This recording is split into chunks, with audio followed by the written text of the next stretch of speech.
Hello दोस्तों, मैं news zone में आप सभी के लिए एक बार फिर से लेके आए गए हैं बहुत सारी अपडेट, जिसे देखने के लिए बने हमारे वीडियो के अंत तक। तो चलिए अब आगे बढ़कर बात करने वाले एक्वर्ड गॉड के बारे में। तो एक्वर्ड गॉड इन दिनों काफी ज्यादा वायरल चल रही है अपने हैशटैग को लेकर, और एक्वर्ड गॉड को बहुत सारे इन्फ्लुएंसर भी रोस्ट कर रहे हैं। और अभी तक एक्वर्ड गॉड के ऊपर 20 केस हो चुके हैं, और इनके पेरेंट्स को भी लोग बहुत ज्यादा ट्रोल कर रहे हैं। तो इसी से गुस्सा होकर एक्वर्ड गॉड ने एक स्टोरी शेयर किया है, जहाँ पर इन्होंने पूछा कि मैंने ऐसा क्या कर दिया है। तो मैं इसका छोटा सा क्लिप आपको दिखा देता हूँ, आप लोग क्लिप में जरूर देखें। Currently, more than 20 FIRs are being filed against me because I wrote Proud Randy in my bio. People are leaking my address, they're harassing my parents, they're harassing me. They're saying that I'm being casteist and I'm grooming minors to be sex workers. Where was all of this anger when I was getting called Randy? Don't drag minors into this. I'm not the one who dragged them into this. Minor boys call women like me Randy every day. Where were you when minor girls were being called Randy by their parents? I support them. I want to give them a voice that they deserve. All the people criticizing me have never spoken about women empowerment. I'm a therapist and I've been making content about women empowerment and mental health for the past 5 years. Scroll down my page. Watch my YouTube videos. I've been vocal about it even though I get abused for it every day and it's a threat to my safety. I also help women in therapy sessions. Even my clients are called Randy by people around them. What do you do apart from doing a witch hunt against a woman who is speaking for other women? I stand for women of all castes, all backgrounds. I even stand for women who are not feminists because they are also victims of the same patriarchy. Men who abuse women don't care about their backgrounds. They just care that you're a woman. At least I speak. I help people think. Have you ever heard of little girls being called Randy by their parents before this? I'm pretty sure you didn't. But I'm sure you've heard of people hating on me more. Even now, they're not focusing on the problem and making it about me because hating a woman is always easier than talking about the real problem. People say that this is not the correct way to do this. Okay, I can be wrong. I am a human being. So I just have one question. What is a better way? And if you have it, don't just tell me. Do it. I'll be more than happy to see more people making this kind of content, doing real things that bring real change. More influencers talking about this, talking about women empowerment. Raise your voice so that there is no need for a Proud Randy movement. Apparently more than 20... तो वही अगली update की बात करते हुए एक journalist से related है। तो एक हल्द्वानी के जर्नलिस्ट जो कि लीगल कंस्ट्रक्शन को अपने वीडियो में रिपोर्ट कर रहे थे, तभी उस जर्नलिस्ट को 2 लोग आकर पीटने लगते हैं। तो मैं इनका छोटा सा क्लिप लगा देता हूँ, आप लोग क्लिप में जरूर देखें। अतिक्रमण किया जाता है, उसका जीता जागता सबूत ये नाले के बगल में अतिक्रमण है, और एक तरफ परमिशन भी लगाई गई है कि इसका नक्शा यहाँ पे पास किया। आखिरकार किसने वो नक्शा पास किया, किसने इसको अनुमति दी? क्योंकि इससे पूर्व जो अधिकारी रहे, चाहे वो सिटी मजिस्ट्रेट की बात की जाए, चाहे वो नगर आयुक्त की बात की जाए, उनके द्वारा इसको ध्वस्त कर दिया। क्योंकि यहाँ पे पूर्व में भी ये बिल्डिंग बनाई गई हुई थी, और आज स्थिति ये है कि दोबारा जो अतिक्रमणकारी है उनके हौसले इतने बुलंद है, उनके द्वारा नाले के बगल में कॉम्प्लेक्स का काम दोबारा धड़ल्ले से चल रहा है। आखिर कौन वो लोग हैं जिनके द्वारा क्या है क्या है कि तू क्या भाई मैं क्यों वीडियो सुन रहा है, इसको लगा नहीं वीडियो सुन रहा है, इसको लगा बड़ा बड़ा सॉरी को मत अच्छा उसको जोशी को फोन कर भाई, वीडियो को बना रहा है, जोशी को वीडियो को बना रहा है।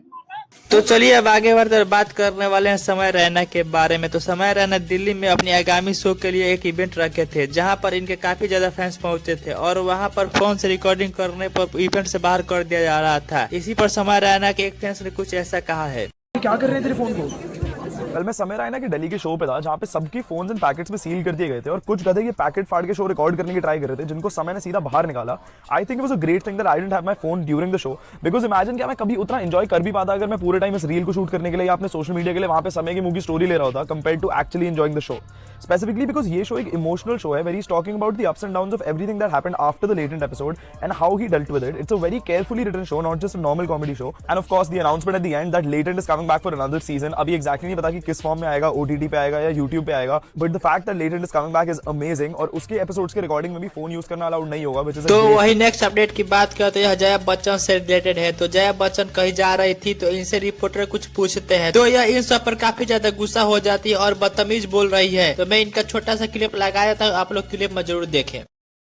आप लोग है ना, फोटो लो, बदतमीजी मत करो, ठीक है? चुप रहो, मुंह बंद रखो, फोटो लो, खत्म। ऊपर से कमेंट्स करते रहते हो। तो वही अगली अपडेट की बात करते हैं अभिनव पांडे से रिलेटेड है। तो अभिनव पांडे अपने यूट्यूब चैनल पर लाइव हुए थे और लाइव में इन्होंने जर्नलिस्ट त्रिचा त्रिपाठी को गाली दे दिया और त्रिचा त्रिपाठी को अनपढ़ गंवार भी बोल दिया। तो मैं इनका छोटा सा क्लिप लगा देता हूँ, आप लोग क्लिप में जरूर देखिए।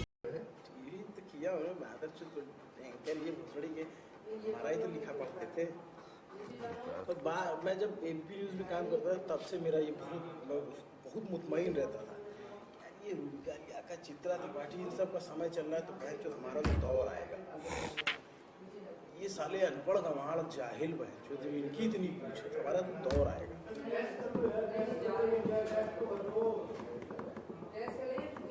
एबीपी न्यूज काम करता तब से मुझको लगता था इतने लंट है लोग जो करीब से काम किया हूँ ना मैं यार, मतलब जिनको ABCD नहीं आती यार, अगर 4 लाइन लिख के ना दो ये मुर्गा लड़ाना कह दो और हिंदू मुसलमान करने के, इसके अलावा कुछ थोड़ी ना आता है। तो चलिए अब आगे बढ़ते हैं और बात करने वाले एमएमए बनताई के बारे में। तो एमएमए बनताई कल अपने इंस्टा पर लाइव आए हुए थे और इन्होंने लाइव में आकर अपनी आगामी ब्रांड के लॉन्च के बारे में बहुत सारी बातें बोली है। तो मैं इनका छोटा सा क्लिप लगाया था, आप लोग क्लिप में जरूर देखें। अपना बर्थडे पे न्यू ब्रांड लॉन्च किया है और इस ब्रांड का नाम है ड्रिवन। सबको पता ही है, कल जो मैंने स्टेज पे पहना था बॉम्बे की शो पे, मैंने जो कपड़ा पहना है वो भी ड्रिवन था और ये भी ड्रिवन है। सारे कलेक्शन लॉन्च होने वाला है, फिलहाल मैं पहन रहा हूँ एक्सक्लूसिवली, बट लेकिन जब लॉन्च होएगा लिमिटेड स्टफ रहने वाले तो तैयार रहो। तो वही नेक्स्ट अपडेट की बात करते हैं दिल्ली धमाका से रिलेटेड है। तो एक फॉर्मर कमांडो लकी बीस्ट है, इन्होंने दिल्ली धमाके से लेकर मीडिया वाले पर काफी ज्यादा गुस्सा होगा और इन्होंने मीडिया वाले से बोल दिया कि अगर तुम्हें सच्चाई दिखाने की हिम्मत नहीं है तो ये सब बातें मत बोलो। तो मैं इनका छोटा सा क्लिप लगा देता हूँ, आप लोग क्लिप में जरूर देखिए कि आखिर कमांडो लकी बीस्ट ने क्या क्या बोला है मीडिया वालों को। की चीज कि दिल्ली का जो धमाका हुआ है ना, गलती से हो गया, हड़बड़ाहट में हो गया, धमाका नहीं करना था। एक आदमी इतनी गलतियां करता है कि वो सारे नेशनल हाईवे को छोड़ के दिल्ली जैसे जो भारत की राजधानी है वहाँ एंटर करता है और दिल्ली के एंटर करने के बाद वो लाल किले जैसे एरिया में जहाँ दिल्ली पुलिस के साथ साथ पैरामिलिट्री फोर्सेस भी लगी हुई है, वो जानबूझ के सिक्योरिटी एरिया में घुसता है। वहाँ आने के बाद गाड़ी में वेट करता है 3 घंटे, भागता नहीं है गाड़ी में। गाड़ी के अंदर अमोनियम नाइट्रेट रखा हुआ है जो खुला नहीं है, क्योंकि अमोनियम नाइट्रेट को बस्ट करने के लिए जितना टाइट फीलिंग होगा ना तभी धमाका होगा, तभी ज्यादा नुकसान होगा। और इसे धमाका करने के लिए 170 डिग्री टेम्परेचर के आसपास चाहिए यार, और गलती से उस गाड़ी के अंदर इतना टेम्परेचर भी मिलता है, मतलब 170 डिग्री टेम्परेचर भी गलती से हो जाता है। वो धमाका नहीं करना चाह रहा था, ये सारी गलतियां करता है वो। मतलब भारत सरकार ने कोई स्टेटमेंट नहीं दिया, हर न्यूज चैनल की एक ही हेडक कि नहीं यार बहुत बड़ा नुकसान हो सकता था, ये तो कम नुकसान हुआ, पर इतने लोगों की जान चली गई, पूरे घायलों से लोग भरे पड़े। मतलब जब हजारों लोग मरोगे तब उसको आप ज्यादा नुकसान बोलोगे। लोगों को सच बताओ यार, पता था उसे कि मेरे साथी पकड़े जा चुके हैं, जो इंडियन एजेंसी और गवर्नमेंट है ना हमारी, पाताल से खींच के ले आएगी मुझे। उसने कहा मैं क्या करूं, तो भाई कर दिया ना, के साथ मार दिया सब लोगों को। सच बोलो यार, लोगों तक सच। तो वही अगली अपडेट की बात करते हैं ध्रुव राठी से रिलेटेड है। तो ध्रुव राठी ने भी दिल्ली धमाके से रिलेटेड एक वीडियो डाला है अपने यूट्यूब चैनल पर, जहां पर यह बोलते हैं कि दिल्ली धमाका एक बहुत बड़ी साजिश है और अभी बातें बोली अमित शाह को लेकर। तो मैं इनका छोटा सा क्लिप लगा देता हूँ, आखिर इन्होंने दिल्ली धमाका और अमित शाह से रिलेटेड क्या बातें बोली है, आप लोग क्लिप में जरूर देखिए। और तीसरा, अपने अंदर के खुद के बायसेस। बहुत से लोगों की ये टेंडेंसी रहती है, जब किसी भी इंसिडेंट में सफिशिएंट इन्फॉर्मेशन अवेलेबल नहीं है तो वो इंस्टेंटली कंक्लूजन्स पर जंप करने की कोशिश करते हैं। जैसे कि कई सारे कमेंट्स मैंने सोशल मीडिया पर देखे कि बिहार इलेक्शंस अगले दिन थी, उससे पिछली रात को धमाका हुआ, तो पक्का इसके बीच में कोई कनेक्शन होगा। मैं मानता हूं कि इस सरकार ने ऐसे कई काम किए हैं जिससे इन पर बिल्कुल ट्रस्ट नहीं किया जा सकता, लेकिन इस तरीके से बिना किसी सबूत के इस तरीके से कंक्लूजन पर पहुंच जाना यह भी बहुत गलत है। चीजों को हमेशा क्रिटिकल नजरिए से देखिए, लेकिन बेबुनियादी कंस्पिरेसी थ्योरीज मत फैलाइए। लेकिन इसके अलावा यहाँ पर सवाल पूछने भी जरूरी है। कई सारे सवाल यहाँ पर उठते हैं, खास तौर पर होम मिनिस्टर अमित शाह के ऊपर। जनता के सामने उनकी अकाउंटेबिलिटी बनती है, आखिर बॉर्डर उनके कंट्रोल में है, देश की इंटरनल सिक्योरिटी उनके कंट्रोल में है। तो सबसे बड़ा सवाल यहाँ पर ये उठता है कि आखिर 3000 किलो एक्सप्लोजिव्स कैसे आ गए। तो वही हम बात करने वाले अब लखनऊ से रिलेटेड न्यूज के बारे में। तो लखनऊ में एक वीडियो काफी ज्यादा वायरल हो रही है, जहां पर सोसाइटी के लोग और एनिमल रेस्क्यू टीम के आपस में लड़ाई हो जाती है और यह लड़ाई काफी देर तक होती है। तो मैं इनका छोटा सा क्लिप लगाया था, आप लोग क्लिप में जरूर देखें।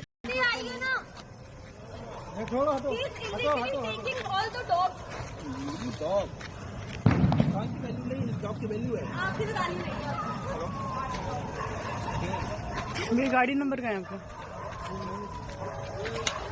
और इसकी शक्ल ले।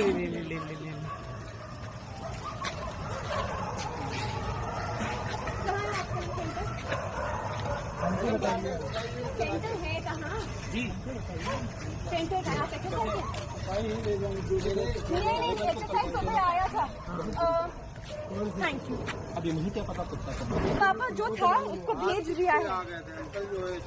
कुत्ते पकड़ने के लिए मैं नगर निगम को मैंने कंप्लेंट डाली है कुत्ते पकड़ने और आप चाहते कुत्ता में पकड़े आप ये चाहते जो काटा है मैंने उठा दिया। अरे ये देखिए काटा है जिसने काटा था सुबह सुबह उसको उठा लिया। मैडम आप ये गलत इंजीनियर आप बोल रहे हैं एक सबको नहीं उठवा सकते। नहीं क्या हो रहा है? क्या हो रहा है? ये डॉग को देखिए काटा है चलो जिसने काटा उसी को उठा लेगा हमें कैसे पता कुछ ने काटा तो सारे तो कुत्तों को थोड़ी उठवा देंगे। एक मिनट भाई साहब एक मिनट आप इंसान है आपको तो समझ में आ तो आप इंसान नहीं है आप इंसान नहीं है मैं बताइए आप इंसान नहीं है आपने उससे बात बोली इंसान बात मेरी बात बोल रहा हूँ मत दिखाइए। अच्छा आप दिखाई आप तमीज से बात करिए भाई साहब। अब आप सुनिए आप बदतमीजी कर रहे हैं कुत्ते को तमीज सिखा रहे औरत से बात करने की तमीज नहीं है। हाँ ये पुलिस को पहले तो इनको देखो ऐसा है कुत्तों को तमीज सिखा रहे पहले तो पुलिस को फोन करो। ये कोई तमीज तरीका नहीं है। नहीं ये कोई तमीज आप पुलिस को बुलाओ तो कम से कम पुलिस को पता चलेगा कि क्या हो रहा है। बिल्कुल आप मुझे उंगली दिखा रहे हैं आपको बात करने की